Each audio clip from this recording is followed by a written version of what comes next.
I used to think my life was mundane, predictable. Wake up, commute, work, commute, sleep, repeat. I'm an accountant. Crunching numbers is my passion, strangely enough. I like the order of it all, the way things balance out if you do it right. I lived in a small apartment in Queens, a few blocks from the 7 train. That train and Penn Station were my lifelines. Little did I know, one of them was about to become something else. It started subtly. I noticed a particular pigeon, a scruffy-looking thing with a missing toe and a perpetually annoyed expression, always near the same pillar in Penn Station. Pillar 72. He seemed to recognize me. I'd see him perched there in the mornings, and again in the evenings. He never begged for food, just observed. I'm not a weirdo, but I started talking to him. Just little things. Rough day, huh, pal, or, think the Yankees have a chance this year. I know, but it was a harmless, almost comforting routine in the soul-crushing monotony of my commute. One day, I dropped a piece of my everything bagel.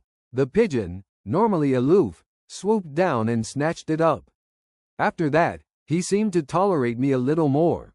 I started bringing him little bits of bread, always leaving them near Pillar 72. Then things got strange. I noticed other pigeons started gathering around him, not fighting for food, but deferring. Like he was their boss. He'd peck at the ground, and they'd scatter in a certain direction. He'd ruffle his feathers, and they'd all take flight in unison. I wrote it off as coincidence. Confirmation bias. I was probably just projecting my own feelings of powerlessness onto a damn bird. But the pigeons, they were multiplying. And they were organized. They seemed to be watching me. I'd catch them staring from rooftops, perched on window ledges, even peeking out from garbage cans. Always watching. Then came the notes. The first one was tucked into my briefcase, nestled among my spreadsheets. A single, dirty feather and a small, folded piece of paper. Inside, scrawled in what looked like charcoal, was a single word: pillar. Okay, creepy. I showed it to a coworker, Mark. He laughed. Dude, you're stressed. Go home, have a beer, and forget about the pigeon mafia. I tried, but the feeling of being watched intensified. The pigeons were everywhere. More notes appeared, each one more cryptic than the last. Seed, water, protect. I started to feel like I was losing my mind. Then, one morning, I arrived at Penn Station to find Pillar 72 completely covered in pigeon droppings. An obscene, glistening monument to avian bowel movements. And perched atop the pile, looking directly at me, was the missing toe pigeon. He tilted his head, then took flight, circling the station once before heading towards my apartment. Panic set in. I ditched work and raced home. When I got there, I found my apartment building swarming with pigeons. They were clustered on the fire escapes, perched on the window sills, cooing incessantly. I pushed my way through the feathered mass and unlocked my door. Inside, my apartment was a disaster. Papers strewn everywhere, furniture overturned. And in the center of the room, surrounded by a circle of birdseed, was a man. He was dressed in a tattered suit, covered in feathers, and he reeked of bird droppings. He looked like he hadn't slept in days. You're the Pigeon King, I stammered, the words feeling absurd even as I spoke them. He smiled, a cracked, unsettling smile. They told me you were the chosen one. The chosen one? What are you talking about? He gestured around the room. The pigeons. They're not just birds, you know.